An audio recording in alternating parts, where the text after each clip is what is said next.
That's Anthony. Good morning to you. How are you? Morning, gents. How are you doing? Yeah, so explain what happened yesterday to us. Okay, where do you want me to start, Jerry? Well, why did Kerry lose? Why did Kerry lose? Okay, a couple of things. Well, they had an off day up front. Okay, that's pretty obvious. And the man who was, being hailed coming into the game as the greatest ever, had an off day, and he had.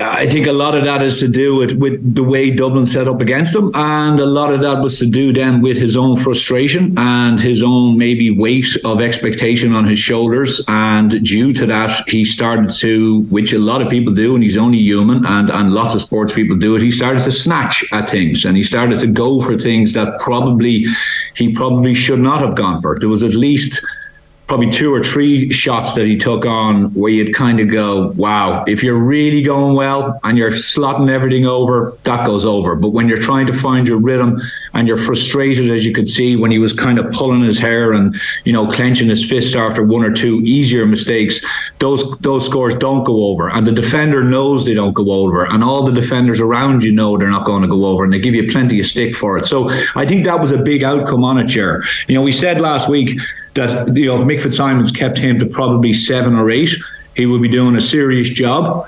And he kept him to what, 3? 3, yeah. He ended up. So, I was kind of having an argument a little bit on Twitter last night with people, or I wouldn't call it an argument, let's say, a discussion. Not like you. No.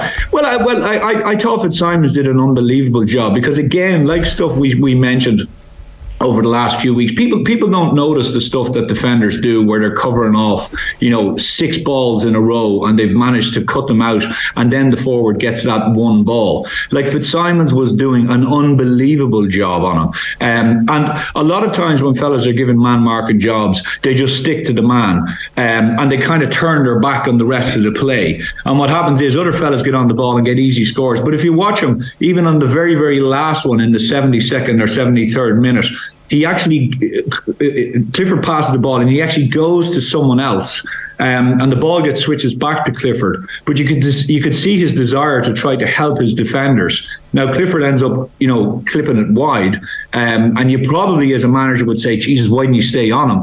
But I thought his display was fantastic. I thought Fitzsimons was, for me, with the pressure he was under coming into that game,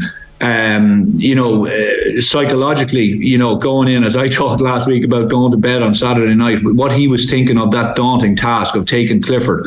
He had help, but at the same time, he was plenty of times left one-on-one with him. I thought he did a fantastic job. And, fellas were saying, loads of times he was on the ground, it was just down to Clifford's bad shooting. Yeah, but Clifford would have only still, in my reckoning, got, 6. And as I said, even if he got 8, I would have taken 8 if I was marking him. I'd say, Jesus, I'd give him 8 all day long, and then try to see, can we restrict the rest of them to kind of 5 or 6, and we get out the gap. So I think that was one of the reasons, sure. Is it overstating it to say it's a generational conversation changer, his performance yesterday? Like if Clifford goes and scores the 8 points, we're sort of saying, Mick Fitzsimons, these lads are probably past it. They've probably stayed on a couple of years too long. Whereas now actually we're celebrating 9 All-Irelands for him, for McCarthy, for Cluxton, and actually wondering why the hell would they leave now? Yeah, you're probably right, Nate, and that's the thin edge of sport, and anything can and the narratives are written after it and all those different things. But I think the younger lads, I think like Pascal was a major difference in that game in the second half. We spoke last week about putting him out to 11, and I think when he moved out to that half forward line and ran at the Kerry defence, that caused them absolutely umpteen problems, like major issues. Mannion the same when he moved out. Mannion was having a good game overall, but Pascal's difference in that second half I thought was fantastic. McCaffrey's introduction was unbelievable. I still think, Nathan, it feels like the last dance for a number of them. And I think, you hear the interviews afterwards with Dean Rock and a few of them. I think there's definitely a sense that this was the one they wanted. I got a text message off a Dublin fella I know, and he knows Cluxton fairly well and Cluxton's father well, and he was just saying that Cluxton's father was saying that this was the one, and this is the one that has tasted the best of all of them. So, like, I mean, that's an amazing thing, that this is the one that they've regarded as being the most above all the rest, which is pretty phenomenal. So you can just see the desire they had to actually win this. And McCarthy referenced it. They all referenced it. And that sense of hunger, like, that cannot go, question. That is an unbelievable thing, because that's just not a thing you just switch on. You don't just wake up one morning and go, oh, okay, we're going to win the All-Ireland. Let's just go, and we go and do that. That is a massive amount of, prep, training, stuff away from the team, sacrifice, all the rest of the stuff to get to that point. And there's a very, very, again, there's small margins in that. Like, I saw James McCarthy this year in a gym I attend, and like, the fellow was broken up. He was basically on one leg. He was kind of saying to me, oh yeah, I hope the season goes well. And he looked like a fella who was a beaten docket. He looked like an older guy. He was hardly able to walk nearly. He was doing a lot of rehab and prehab. So to see where he went to in kind of February and March, and to see where he is now, is phenomenal. And I think they all referenced that, and I think it was borne out in those last few minutes and in small moments in that game. I think Cluxton doing a lap around the stadium was, more ebullient celebrations than we've ever seen from him. Notwithstanding the fact he wasn't on the telly last night, but it did feel like that was the end for him. And I was hearing that loads of them are thinking about taking, if not a retirement, but certainly time out. Now, that could be 4 months, that could be 6 months, that could be a year for a couple of them, and we know several of them have gone travelling before. So I wouldn't be terribly surprised if there's a new manager and a totally new looking team next year. I wouldn't be, and I don't know if you watched, but McCaffrey, I just caught a little bit of an interview with him and Desi, and he was mentioning the fact that they were basically handing the baton over. And he was saying that, this year was as much about standard setting as anything else. And that's really, he was talking about mentoring and, having a teacher-mentor kind of relationship and with players. Like, that's enormous, and I will say one thing about Dublin over the last 10 or 15 years, and this is what a lot of counties have to realise, is that they embrace that. They embrace the former players. They embrace fellas that have been there 10, 15, 20 years ago. They invite them back in. There's no jealousy. There's no kind of saying, oh, that fella was hard to deal with, or this fella was this. They continue to say, well, if these guys have got there for us in the past and they've shown the commitment to wear the jersey for so long, let's bring them in and let's gather up knowledge and use them as a font. And it's amazing. It really is. And I have to say, like, that, for them to even just discuss that, Ger, and mention that and say, we're leaving this Dublin football now in as good a stead as we possibly can be, and we have shown the level of commitments where you need to get to, and these guys are going to take that on and push it on. That's a bit of a warning shot to the rest of the country, to be honest. Can we talk about Desi for a moment, because James McCarthy is praising them afterwards, saying it was ridiculous, some of the stuff that was shot at Desi over the years. And I do think Desi finally emerges from the shadow of his predecessors here. This All-Ireland, getting all those players back, masterminding the defeat of a Kerry team who were reigning All-Ireland champions, who got their own band back together with Jack O'Connor, and who do have, the greatest footballer of all time in their midst. It's a fairly sensational achievement from Desi's perspective. Yeah, for people that, for a guy that people would just say is monotone and, drives the thing down. How far from the truth can you be? I think that he has done a remarkable job. I was chatting to Adrian on the show on Wednesday. We were just referencing the whole thing that he has done since the whole COVID affair. So if you remember that, that could have very easily been the players saying, we want to train. And him saying, look, lads, we can't, we're under pressure. And them saying, no, we need to train. Let's train in small pods. But he took the flak for all of that, right? The Cluxton thing, no one knows what happened there, whether it was him, whether it was Cluxton, whether it was someone else. But he again took the situation, and he constantly did things to earn the trust of the players. And I don't really feel, Ger, and maybe this is just me from the outside looking in, But to follow in the footsteps of Gavin, right? You know, you've got guys there who soldiered with him. Gavin has made them legends, right? And they have an umpteen amount of medals. To then follow that in and to go, listen, I can also do that for you, but I can do it in a different way.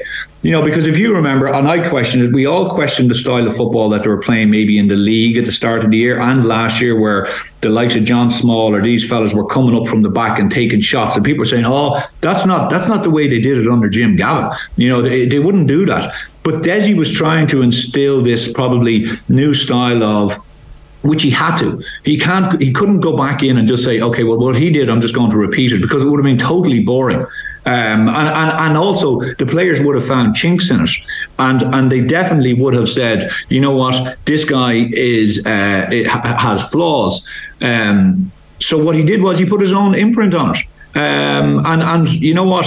He took all the pressure off them. James McCarthy referenced it yesterday about the flack, and that's stuff that players remember. You know, players remember the small things. When you're winning, it's fine. But when you're losing and the pressure that comes on at that stage, if you don't have a manager that backs you and you don't have a manager that you can respect and trust, that's the time where managers earn their spurs. And that's the stuff what players remember when it comes to those critical moments in big matches. And they say, I'm going to do it for him as well as everything else.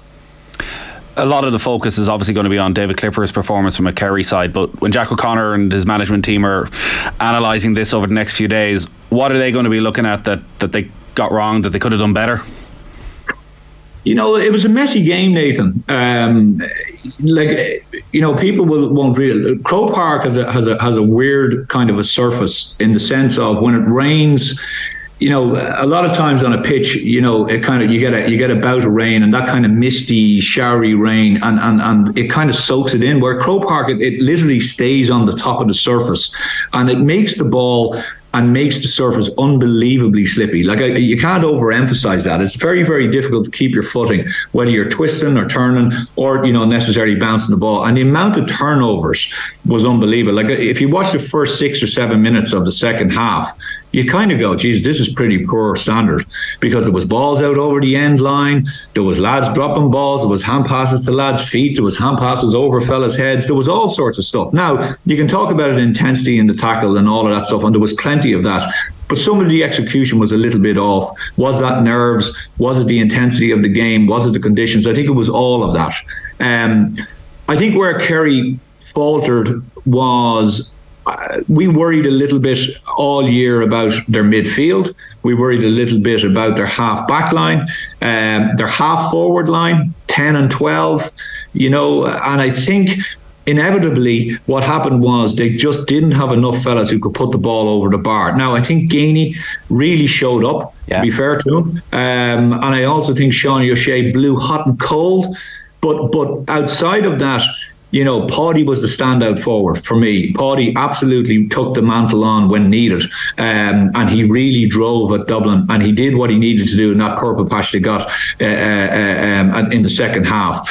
But, you know, inevitably he kind of tired, and then they didn't have anyone. I mean, they didn't have the bench to come on. I know Spillane came on and kicked an absolutely brilliant score right away, but apart from that, they didn't really have anyone a la Jack McCaffrey who could cause absolute mayhem when they got the ball. I thought their defence was excellent. Like, I thought Foley was unbelievable. Tom O'Sullivan and Costello had an unbelievable battle, basically just chasing each other up and down the pitch, you know, nullifying each other, because Tom O'Sullivan's usually good for 2 scores. Costello's obviously a marquee forward who was held, I don't know if he was held scoreless, he got a few frees, but, you know, he didn't have a great game. And, you know, I just thought, I thought that was probably where they did it. They got all their kickouts away because Dublin were obviously dropping back. But if you were looking at it from a really analytical point of view, I think the problem was with them. They were a little bit open. You know, Dublin did well in the sense of they put a man up and they pushed up on Morley and they made Morley mark.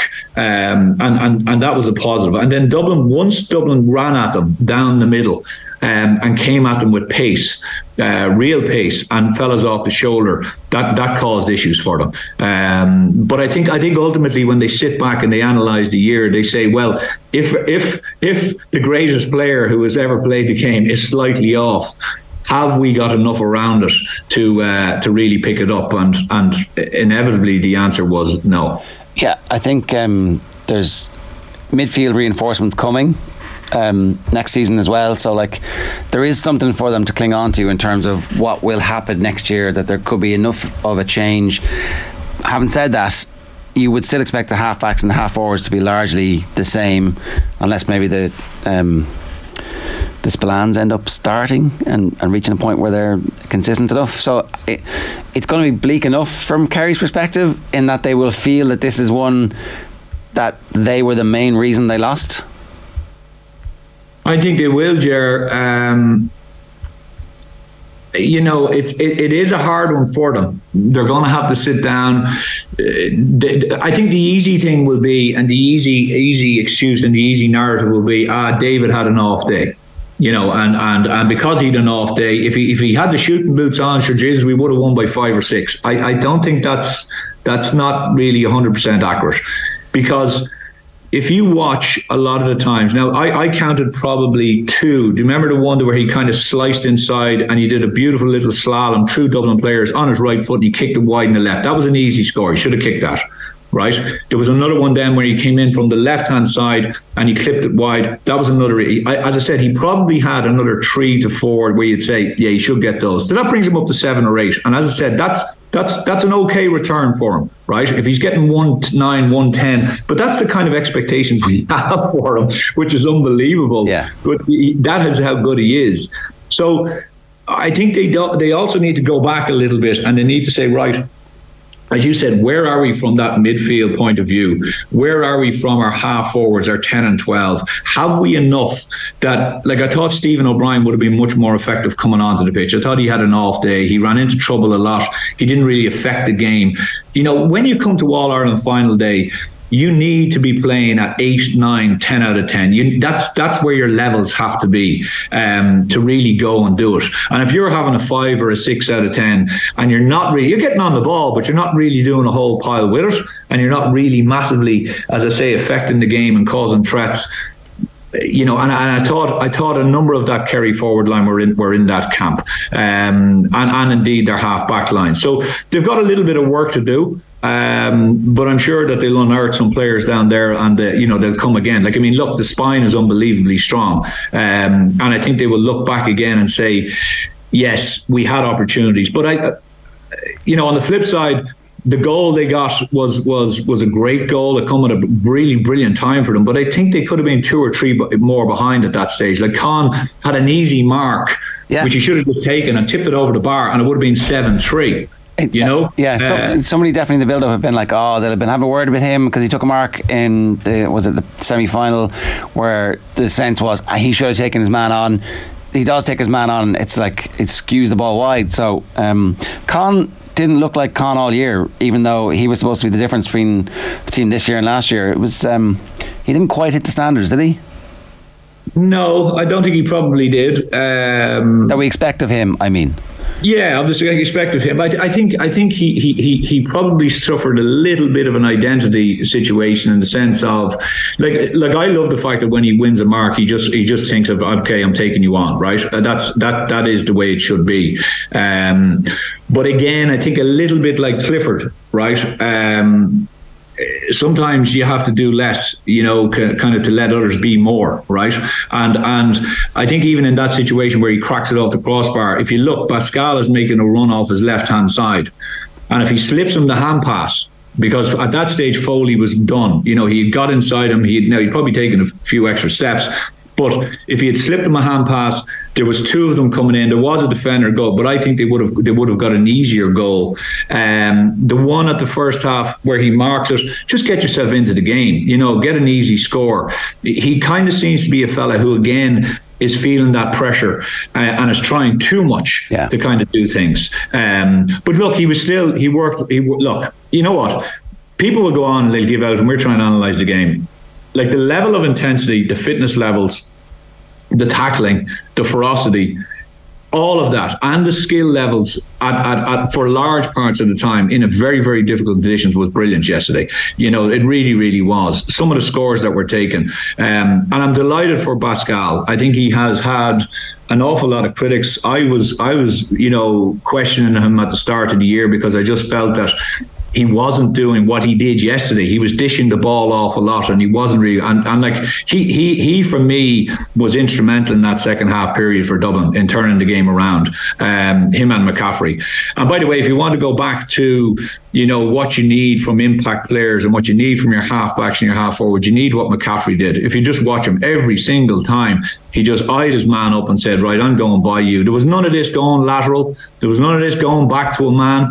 It was just, here we go. Yeah. I'm taking you the inside or the outside, and we're going to see what happens. But I thought he was really, really good yesterday. All right.